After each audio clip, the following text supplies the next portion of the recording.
welcome to the Intuitively Wild podcast. I'm your host, Rachel Levine. Living intuitively wild is about coming back home to ourselves. Here we talk about how to live connected to ourselves, others, and nature, and make a commitment to radical authenticity, vulnerability, and acceptance. On this podcast, we delve into a wide range of topics that span the human experience. We peel back the layers and talk about the things that are often not talked about. This is a space for us all to walk and wander this path of life together. Let's dig into our roots and go deep. Hello, everyone. Welcome back to the Intuitively Wild podcast. Today, we have an interview with Grace Secker. Grace is a licensed mental health therapist and holistic nervous system coach who helps people heal the deeper root cause of their chronic pain, fatigue, and illness.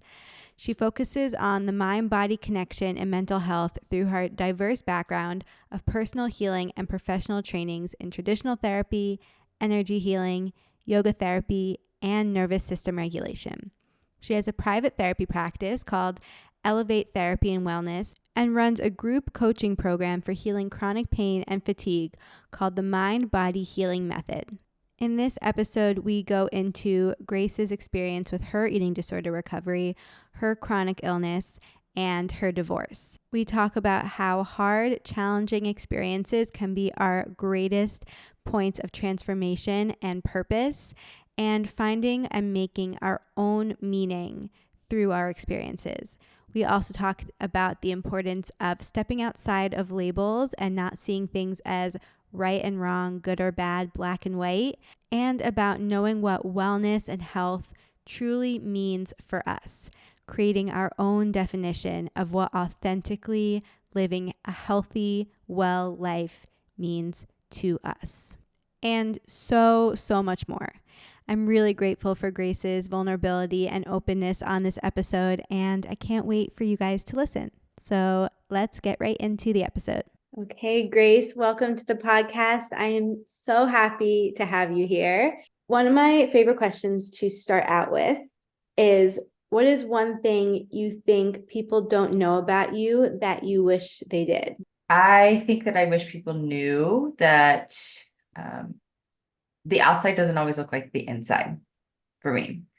And I don't think I would have said this even just a few years ago, because as I've gone through my life and I've gone through different struggles, I always thought that how I was feeling, people saw like how much I was struggling. And not that I really need everyone to know how much I'm struggling all the time, or, when I have been, but I think naturally I am good at maybe masking. And so I think sometimes I wish either I was able to voice it a little bit more, to seek support when I've needed it, things like that, because I hear feedback over time of, wow, I had no idea, or I would have never guessed, or, something along those lines. And so it makes me pause and think, okay, how am I showing up? Again, not that I need to be in despair every time I talk to someone if I'm struggling, just it makes me question, okay, how can I show up a little bit more authentically? I relate to that a lot, actually. And I've put in effort to be really expressive about how I'm feeling. Again, not that everyone has to know what's going on with me all the time. And sometimes you just, you have to show up. But I did go through so much of my life. At times it was like I didn't want people to know when I wasn't okay. And at times people's perceptions of me, I had those moments of realizing, wow, they really aren't seeing what is actually happening internally. And I wish they did. Exactly. Touching on that, what are some parts of your journey that you feel have really made you who you are today? And you can go as specific or broad as you want with that. There's a few major points I will say, and they are the ones that are the deepest, because for me, and I truly just believe in life, that out of some of the deeper dark times really does come a huge transformation, comes that light. And so for me, I'll note a couple because there have been many. one, when I was working through eating disorder recovery, I think that was huge for me because it truly allowed me to go to the places where I could honor myself and honor my body and learn about that. Now, I had already done a lot of therapy prior to recognizing I had an eating disorder. So I thought at the time, I thought I was, I don't know, emotionally, mentally aware. And then it really humbled me when it was brought to my attention multiple times before I accepted it. But when I finally accepted, oh, this is something I need to look at and I need to face, it just opened up so much that like a whole new way of seeing myself in the world. And I see at that point in time, as well as now, actually, this past year, I went through a divorce. And it was not obviously not the same things I'm dealing with, but it has a very similar feel of wow, this is a whole new transformation of life. And like so many things are opening up and um, looking at myself in different ways in my life. I mean, I'm changing most of my life right now. So I see those two as pretty big. And um, those have happened within actually about 10 years, to be honest, almost exactly 10 years apart. So yeah, and there are things before that, but again, yeah, it's been really big, difficult things I've gone through that make me transform in life. It is so powerful to be able to be in these moments and to know I am transforming through this. Like this is happening for me to return back to myself, to have this growth and this change and this evolution. But it still is so hard to sit with that change and that discomfort and to go within yourself. But it makes you so strong. But I'm curious, how did you know? How did you have that initial shift in your awareness that something needs to change, something needs to be looked at, either when it comes to your eating disorder recovery or your decision to get divorced? I think when the time came that I fully accepted was after I realized how much I just couldn't keep doing what I was doing because it's so painful in different ways, right? So, like with eating disorder, like I said, I mean, there were a few people that confronted me about it, but I just kind of pushed it to a side, denied it. And then finally, I remember actually sitting in my therapist's office, who we weren't even addressing that. We were addressing chronic pain that I had at the time, which that's another one that's really transformed me too. But I was describing to her basically a binge, and I didn't understand what was going on. I didn't even have the words for that. And she kind of looked at me and she was like, "You've mentioned a couple things like this. I think we need to talk about eating disorder." And I remember just bawling because I couldn't accept it. I thought that it was the worst thing you could ever be labeled with. Like I didn't know anyone that had that issue, or at least I didn't think I did. Um, I was so afraid of that label. And both that and with the divorce, I were both very afraid of those labels. And it took me time to then finally get to a point where I was in, sounds kind of bleak, but honestly, I was just in so much pain that I didn't really care about the label anymore. I just wanted to move forward and feel better. And so then I was able to accept that label. And I don't know why I keep saying it's a label, it doesn't have to be, but just acceptance really. Finally got to a place where I could accept that this is what's happening and I can work through it instead of being so afraid of going there.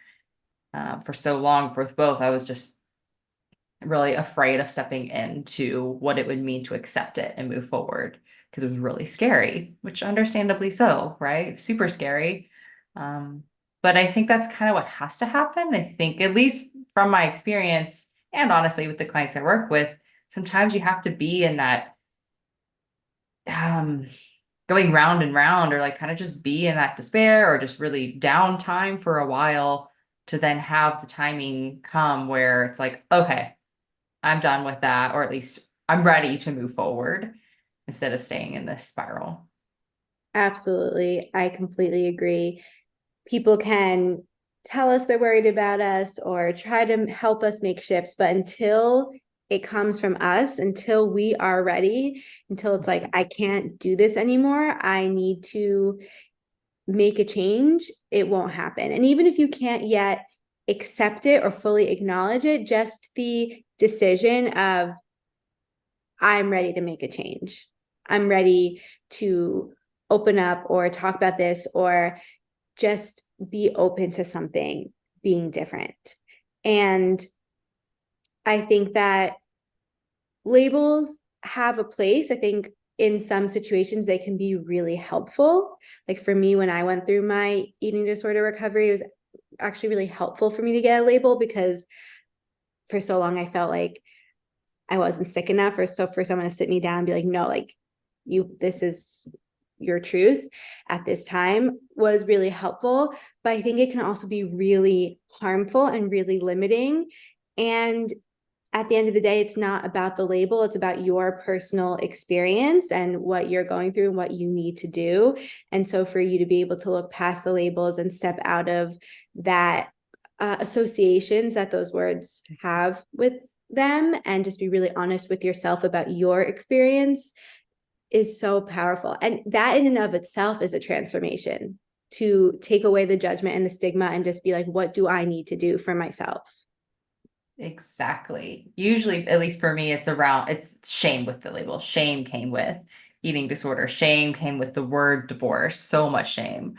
Mm-hmm. And so that's what kept me stuck. But moving through that or accepting that can relieve some of that shame. Now I'm still working through some of that, but it's nowhere near what it was before I decided. Um, so yeah, shame for Yeah, sure. and shame is what stops us from making the change and stops us from acknowledging what we're going through and stops us from talking about it. And therefore, we just sit with more shame, and shame is just perpetuated around that topic in our society. But if we instead decide, I'm not going to feel shame around this, I'm going to talk about it and share my experience, then others don't feel shame around it either. We can change the whole conversation, because having an eating disorder, there's nothing to feel ashamed about. Going through a divorce, there's nothing to feel ashamed about. It's just the energy that people have given to those topics because they don't understand it. So I think talking about it is just so important, and working through the shame for ourselves and for the world in general.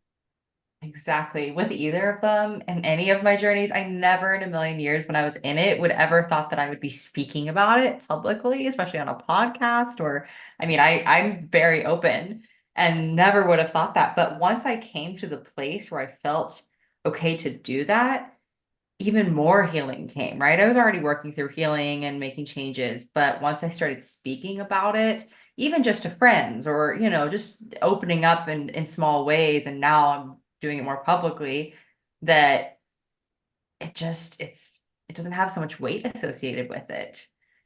Speaking it, bringing it out, it lessens the pain and the shame around it.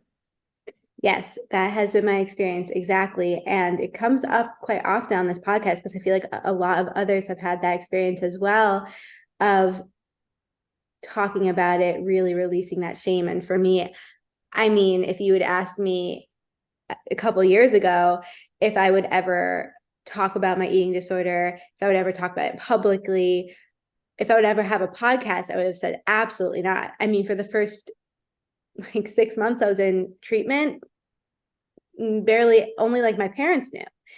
And but as I've talked about it more and more, it has healed me so much and has released so much shame for me. And I've seen it release so much shame for others I talk about it with, whether it's friends or family, whether it's clients, just in so many different situations. And that again is even more healing for me and just so rewarding. I'm sure you feel the same with your clients as well.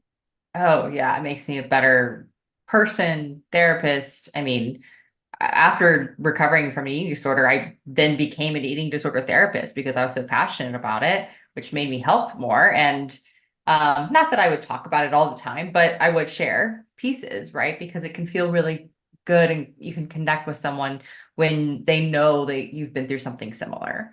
And that's so, so powerful. And honestly, so much so the same with divorce. I mean, even just this past fall, so even in like honestly up until the end of the year, I really only my close people knew about it. And I definitely didn't open up publicly. I didn't tell anyone. I was deeply afraid of my clients finding out I was getting divorced. I was really, really ashamed of that at first. And I had someone who was writing some emails for me and like marketing, and we became really close. And she would mention a couple of times, like, man, I wonder, do you think you would ever share this? Like, I feel like this is really powerful. And I remember kept telling her, nope, nope, I can't even imagine that. I'm not ready for it. And then one day I moved into my own place and it was around New Year's and it just felt right. I just was like, you know what? I think I am ready to share. And I posted about it. And I even sent it to her and I was like, I had no idea this was coming, but there it is. It's out there now. And not that I'm going to be talking about it every day, but it just, I think everyone has their own timing. I think that's what I'm getting to is that timing is important and we can't force it. We can't push it. It's going to happen when it happens, when you're ready. Yes, and we can get into this even more later if we have time, but we both have an emotional authority. And so with an emotional authority in human design, it takes us time to really move through all our emotions and get to the true base of what we are feeling and how we want to express it. And so we need that integration time. And there's this saying that I love, which is speak from the scar, not from the wound.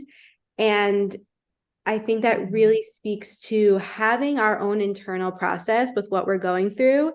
And then in our own timing, being able to share it from that empowered and grounded place. And that's not everyone's situation. Some people do really well speaking in the moment about what they're going through, and that's beautiful and so helpful for them. But I've had the same experience where I need that integration process. I need to have my own internal process and really feel it all out. And then all of a sudden I know I'm ready and I talk about it and it feels really good.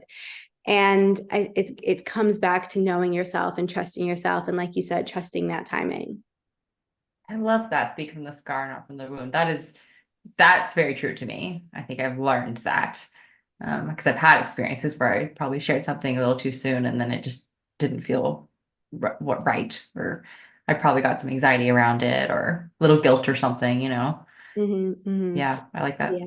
Yeah. And I think we all have to have that experience to learn what works for us, feel it out. And also there are some times when we push ourselves to say things and even if we know it needed to be said, we'll still be left with some anxiety hangover and vulnerability hangover, as they say. But yeah, that's why learning who we are and understanding ourselves is so important. Yeah, definitely. Experiences shape us. It teaches us, right? Yeah. Yeah. Yeah. And not being afraid to have experiences and learn from them and yeah, be uncomfortable in that.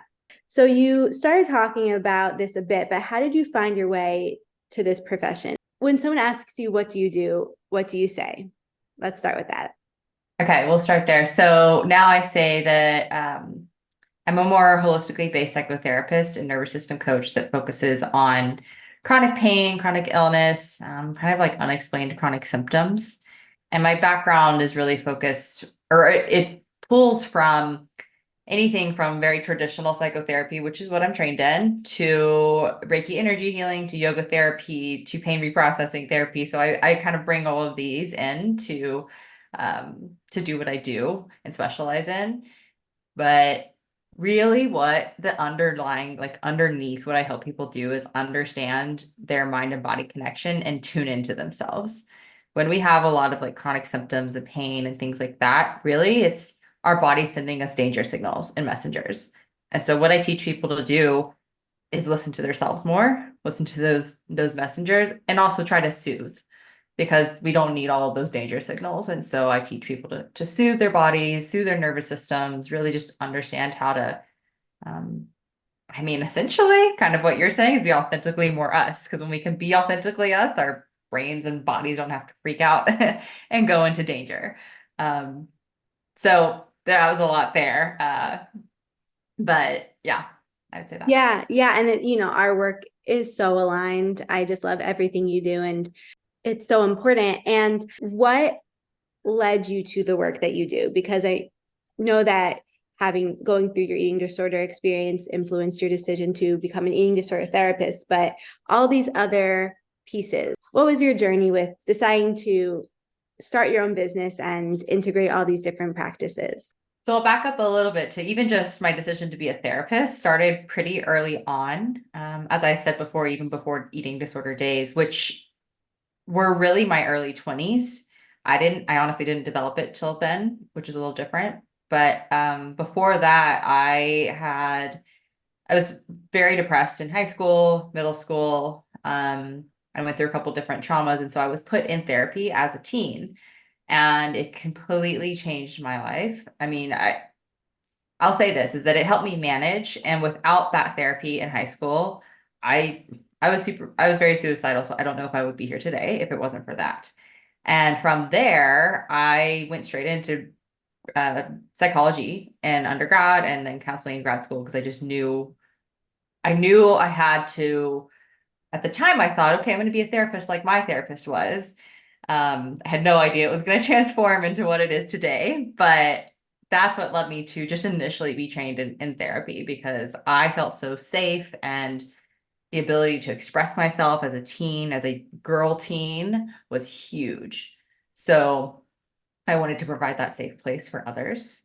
Um, and then the holistic route didn't come until actually around grad school. So I had never taken a yoga class. I didn't even know what breath techniques were. I didn't know it. I had didn't touch anything that was not traditional Western medicine or traditional therapy until grad school when I started having a lot of chronic pain, a lot of chronic issues.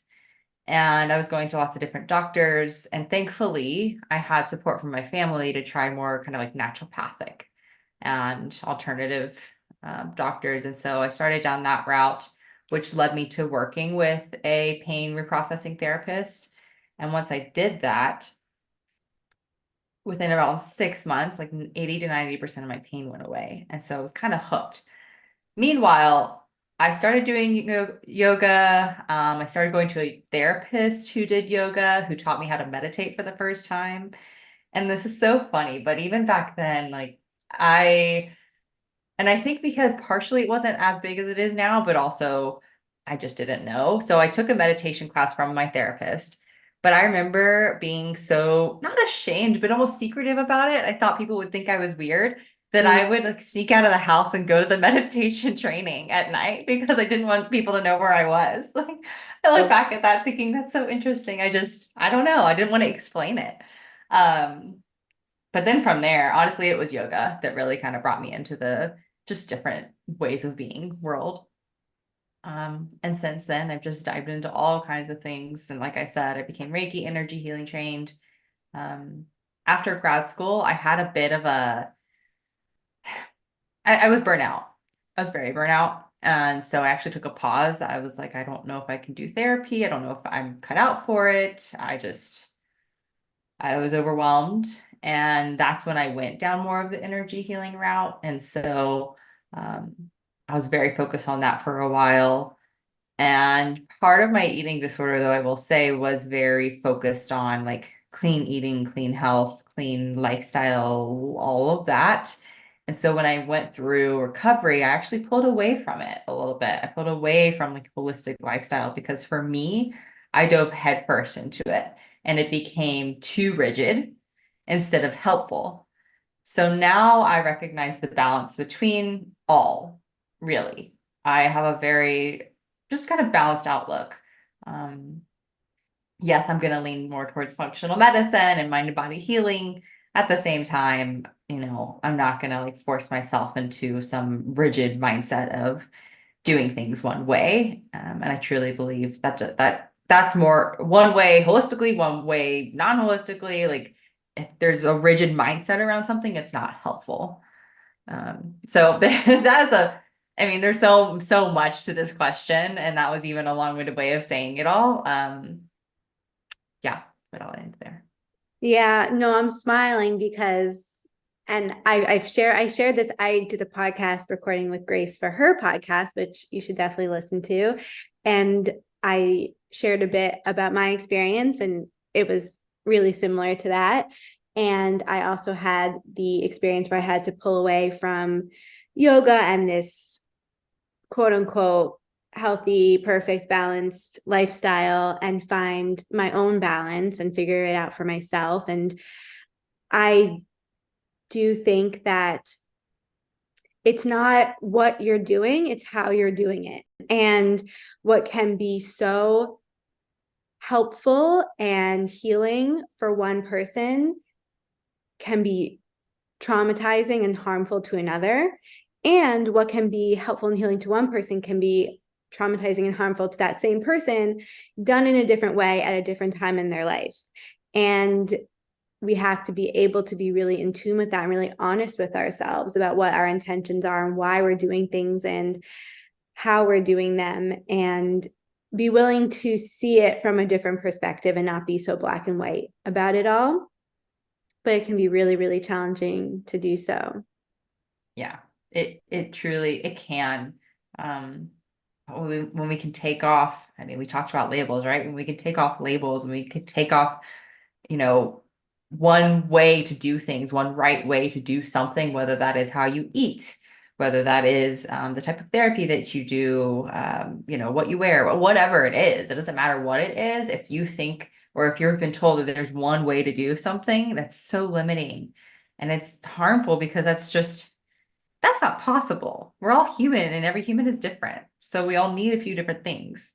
That's been one of the biggest lessons on my journey because my um my background and just how I grew up and my mindset can go very more towards like, okay, let me figure out this one thing. This is how it's going to be. And I can get really rigid in what I do.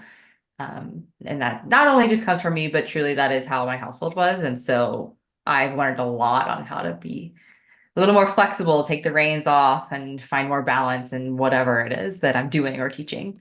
Mm-hmm. And that, yeah, me too.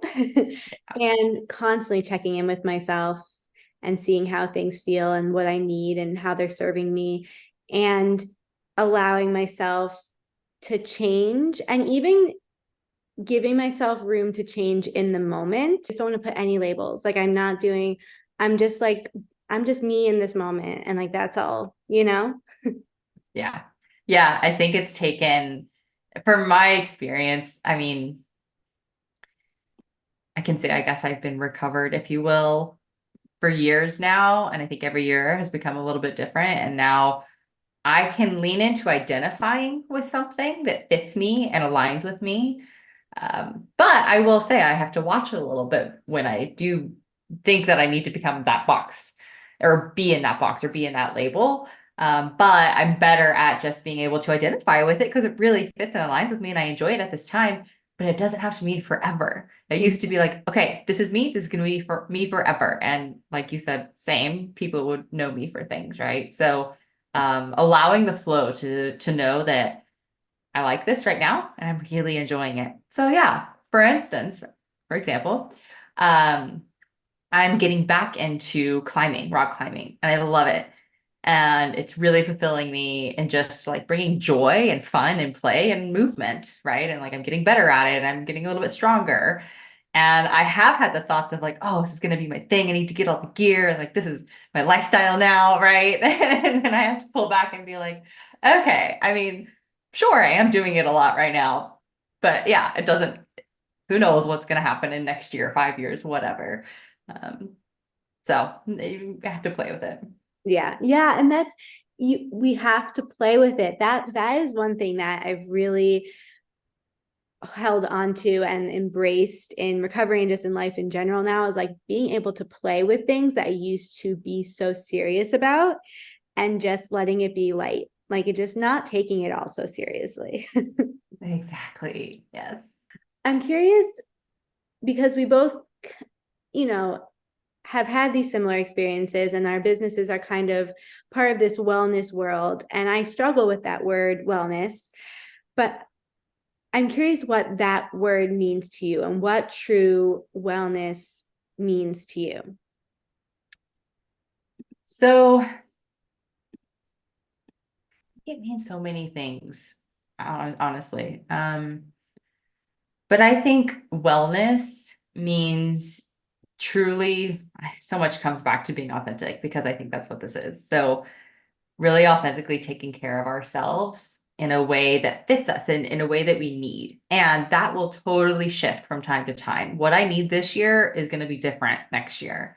And so wellness to me means taking care of myself, one, so I can do the things that I enjoy doing. For example, this rock climbing thing, I'm actually doing things outside of those times to help support my body because I know some limitations and things in my body that don't do well with rock climbing. And so I'm helping support myself. And that's wellness for me. I'm supporting my body, supporting my lifestyle in the best way that I know how. And that's so much of a learning experience. I'm not going to know what I need until maybe I go through something that teaches me what I need. Mm-hmm. Right. And if I can show up in the best way that I can for myself, I know that also helps other people. So actually, as I was going through a lot of therapy up before I decided to get divorced, I had a kind of more of like an energy mentor who was doing a reading for me and was just teaching me, telling me, just because you show up authentically for yourself and do the things that you know are going to align for you, and that might end up leading you away from this person, it's not necessarily bad because if you're in this relationship and you're not authentically you, it's not helpful for him either. Even if you think you're bending yourself to be more what he wants, that's not healthy for either of you. He's not getting your full self and also probably getting some parts of you that that you're not liking. And for me, it was lashing out in different ways, right? So that's not helpful. So essentially, the more that you are authentically you, the best it is for everyone else on this planet. That goes for everyone. So, um, yeah, I think that that's a really great example of wellness for ourselves and how it impacts literally everyone else in the world and this planet. Yeah, I think that that's something that people really struggle with when they're starting to learn more about themselves and live authentically and step outside of this box they have put themselves in and that people knew them as these labels and whatever else, is that they're afraid of moving away from people. They're afraid of disappointing people. And that can't stop us from living authentically because I really believe that we are here to be the most authentic, unique, whole versions of our true selves that we possibly can. And that is what is best for everyone. And you never know how you're impacting someone when you show up as your full self. And it's okay if that means relationships change. It's okay if that means you're letting people down. It's okay. But it's really scary, and it really takes a lot of courage and trust to lean into that. But I love that definition of wellness so much because it is very different than the stereotypical definition of wellness that one would think of when they hear that word. And I agree with your definition 100%. And I think that that is the truth of wellness, is doing what is authentically right for ourselves. And wellness can be kind of tricky and sticky when we hone in on what the wellness world is telling us to do versus focusing on what is actually wellness for us in this moment. Yes, definitely. And honestly, when you asked me that, I I was like, I don't even know what is my definition of wellness. Like it's literally in my business name, but how I haven't paused to think about it. I know what I'm doing and what I teach and what I'm in, but to really define wellness, wow, that was interesting to go through because yeah, there's so many maybe examples of wellness, like you're saying, that society teaches us, um, but I think it's really important for people to stop and think about what that means to them. Because again, we are all different. Not only our literal physical bodies are different, so they're going to need different things, but just, who we are is different. So we'll need different things. So I love that question. Yeah, I'm super passionate about that because the wellness world, it can really take a toll on you if you aren't looking at it from that perspective. Mhm. And this comes back to needing to understand who we are and what we need. And that brings me to intuition and being able to tap into our intuition to guide us there. So I'm curious, what does your connection with your intuition look like? What has that journey been for you? And do you have a connection to it? Do you feel like you are grounded in that? It's The answer is kind of a long one because it's truly been a journey. It ebbs and flows completely. I think that when I went through eating disorder recovery, I really developed a strong intuition and guidance, inner guidance. I learned how to lean in and to tap into that. And then I think over the past few years, actually, I've been reflecting on this because over the past few years, it felt really lost. And I don't know if I it just kind of, yeah, I kind of lost touch with checking with myself and like understanding what my intuition is telling me. When I remember before almost feeling proud of myself because I felt pretty connected. And yeah, I definitely lost that for a while. And so now I'm reconnecting. And I could say rebuilding, kind of, but I think it's just more of reconnecting with what it means for me now. So for me, I've learned that sometimes it can take a little time, kind of like you were talking about with emotional authority. Yeah, for me, I've learned to take my time. I need time, I need rest, I need space to be able to tune in, to quiet everything out, to then listen. That's huge for me. If I don't have that, I feel lost. I get a little lost.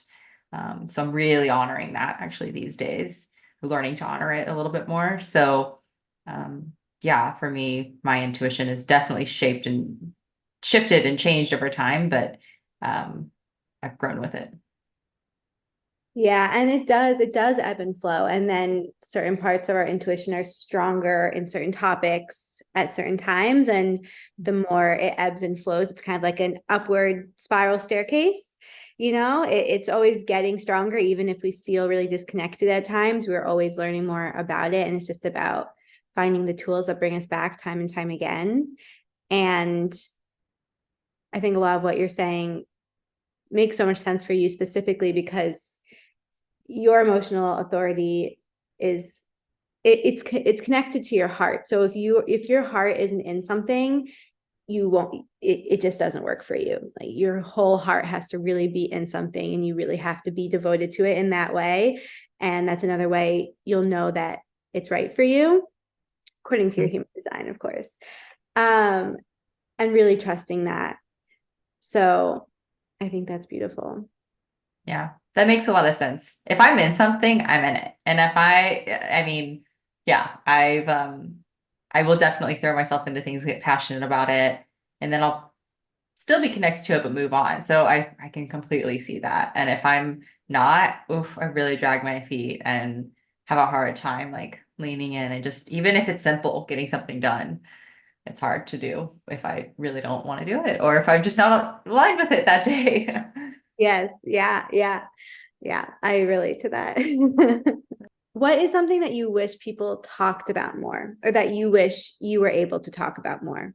I think right now, yeah, I have to answer that from where I am now. And I really do wish that people talked about divorce a little bit differently or a little bit more, relationship wise. Even being a therapist and fully believing, not just believing, but owning and knowing that I do not judge when someone's going through something. I've never judged divorce, but when I went through it, I completely judged myself. Oh my gosh, I had no idea how much shame was around it for me, how deep the belief of you don't get divorced, it was ingrained in me. I just, I really didn't know until I was so stuck in it. And the belief systems of like divorce is horrible and bad and you don't ever do it was there. And so I think people are afraid to take that away because then they think it'll be taken so lightly, like, oh, just nilly-willy, people getting divorced. But that's just, it's not gonna happen. That's not a thing. You don't get married thinking you're gonna get divorced or like saying, well, okay, it's fine. If it doesn't work out, no big deal. It just doesn't happen.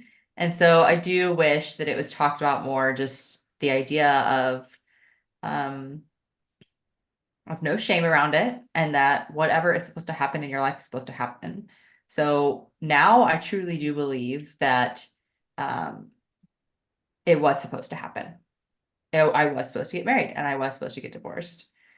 Even though even saying that is still kind of hard, but I do believe it because it is totally, it's brought me into this new transformation of my life where I wouldn't have had that before. So there are things that I'm very grateful for. Every step of my journey, I am grateful for, even though it's brought so much pain in different ways. I say that about my chronic pain, my chronic illness. And when I tell people that when they're in the midst of it, they're like, yeah, right. Are you kidding me? But I am grateful for all of it. So I'm kind of going off here, but I think maybe even that too. I just wish people would talk more about um, no matter what you're going through, it doesn't have to be right or wrong. There's not a right or wrong for everything. And believe me, it's a work in progress for me. I label things right and wrong all the time, just automatically. But I work with it to know that if we can take those labels off, then we can move through life and not feel so much shame or judgment or criticism from ourselves, from others. So if we're able to know that things are going to come and go and we're going to go through life, and it's okay if we make a quote unquote wrong decision. Actually, even that, I think that it should be talked about, that we don't need to make wrong decisions. We just make decisions and move on.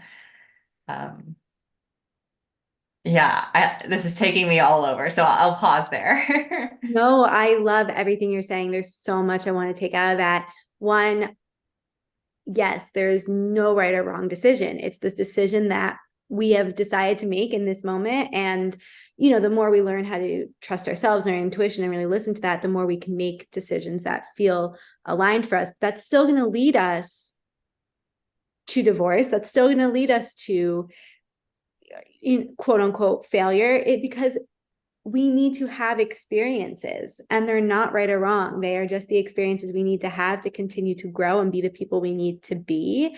And I'm really big into making our own meaning around things. Like, no one else gets to decide what my divorce means.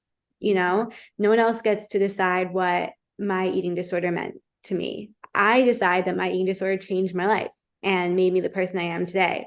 And it was really, really hard. And I'm really grateful for it. We get to make our own meaning. And I think that's really empowering, and it has really helped me. And I've seen it really help others transform how they think about things. But it is so true that there are certain beliefs that are so deeply ingrained in us and so subconscious that we don't even realize until they're brought to the surface. And I have had a very similar experience often where I don't judge or have the same expectations or thoughts when something happens to someone else, but when it happens to myself, it's a totally different story. And that is where the intentional self-love and intentional decision to rewrite our stories and beliefs about ourselves is so important. Yes. I love that we do get to make our own meanings. We kind of have to move through Mm-hmm. something and to transform, because if it's someone else's meaning, it's not gonna sit as well or right within us. And we learn through making our own meaning. So yeah, I think we kind of have to in order to move through. Yeah, I agree.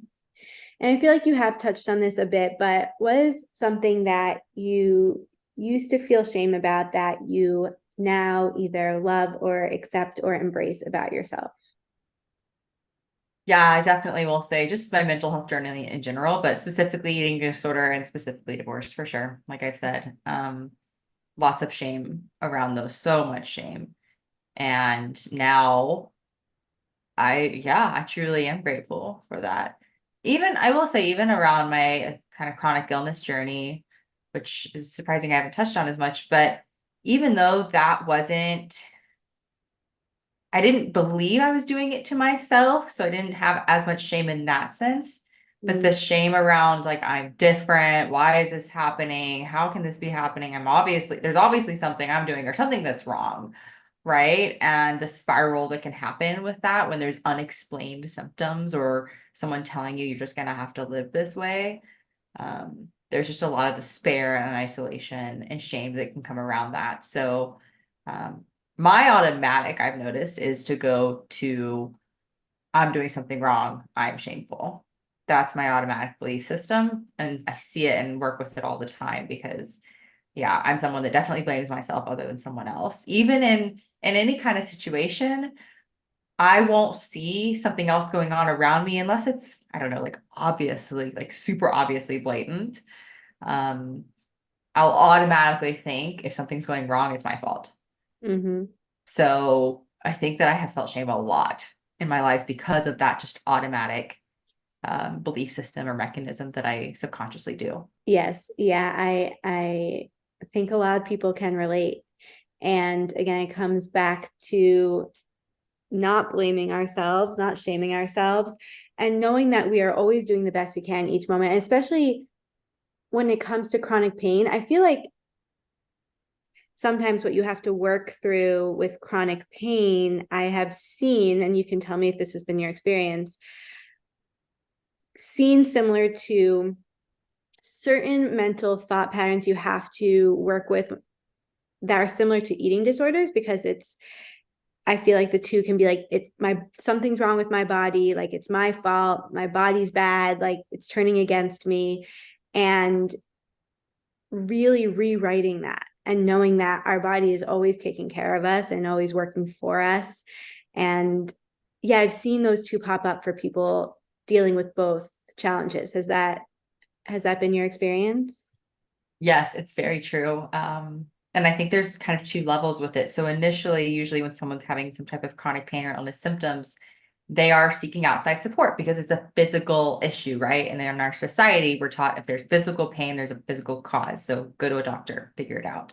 And so there isn't as much shame, but over time, when it becomes chronic, there is this level of like, of despair, of hopelessness, of like not knowing what it is, or like my body's failing me. So then we do turn towards our body. So then we feel like our body is a failure. We feel like our body is broken.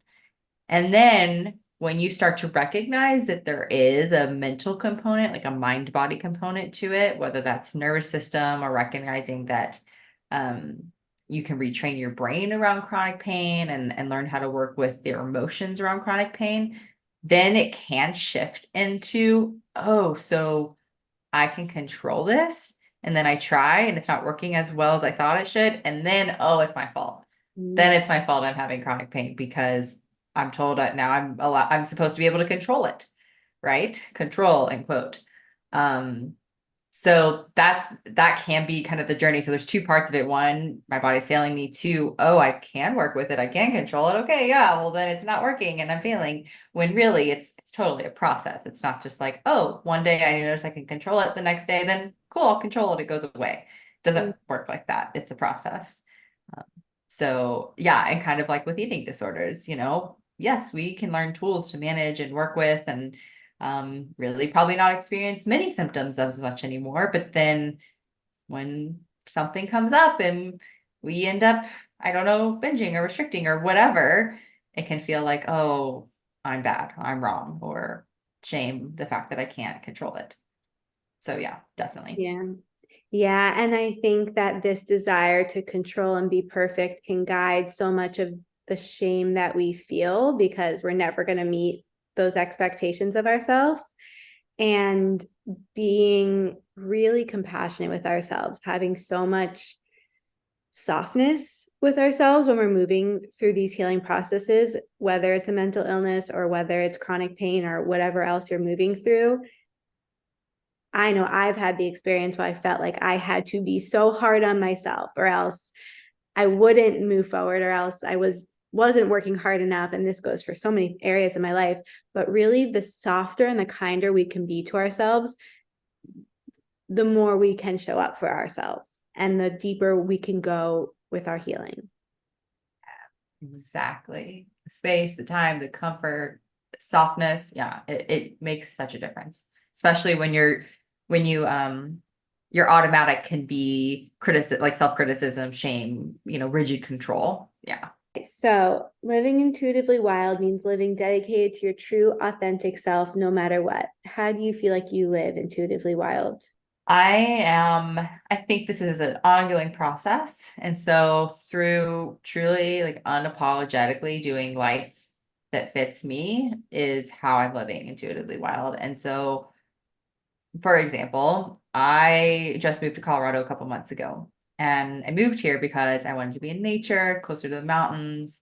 I feel like the culture here is a little more aligned with me. It is a little more wellness focused. And although I moved here for more outdoor enthusiasts, I still can't be everyone does outdoors differently. And Mm. that's what I'm learning too, right? So like I'm not going to be that person that's, I don't know, doing like crazy adventures every weekend or every week or something, or like triathlons or whatever. Like that's not me, but I can still be an outdoor enthusiast in my own way. So there's so many levels of, I feel like living intuitively wild for me that just truly means honoring myself no matter what I'm doing or where I am.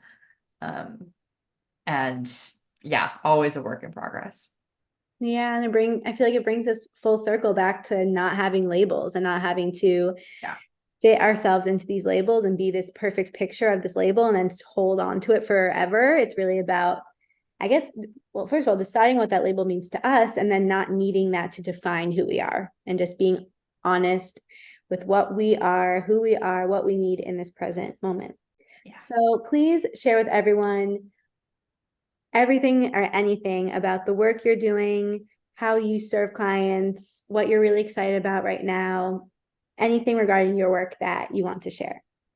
Yeah. So I have kind of two parts to my business. One is my therapy private practice, therapy and coaching private practice, where we see any adults who want to work on truly just their mental health from more of a holistic standpoint, who really recognize that they want that mind and body connection. So I myself, and then I also have another therapist in my practice who does holistic work, and we both have a physical background, and that's really important, like physical holistic background. So I'm a yoga therapist. She owned a Pilates studio for 10 years.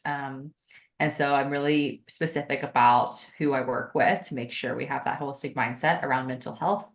And then I also have a full group program, and this is kind of my love right now, my group program to help people heal, and I truly mean the word heal, chronic pain and chronic fatigue, and unexplained like illness symptoms, because I, well, I know from personal experience and truly from all my trainings and experience with clients that um, if you've received labels again, if you've received the label of chronic pain, fibromyalgia, or like chronic fatigue, you don't have to have that label anymore. I've had those labels plus so many others, and I don't identify with them anymore.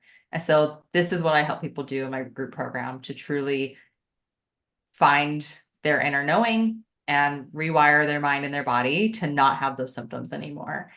Um, and I absolutely love that work, which is why also, third thing, I created a podcast to share all this information, which Rachel was on.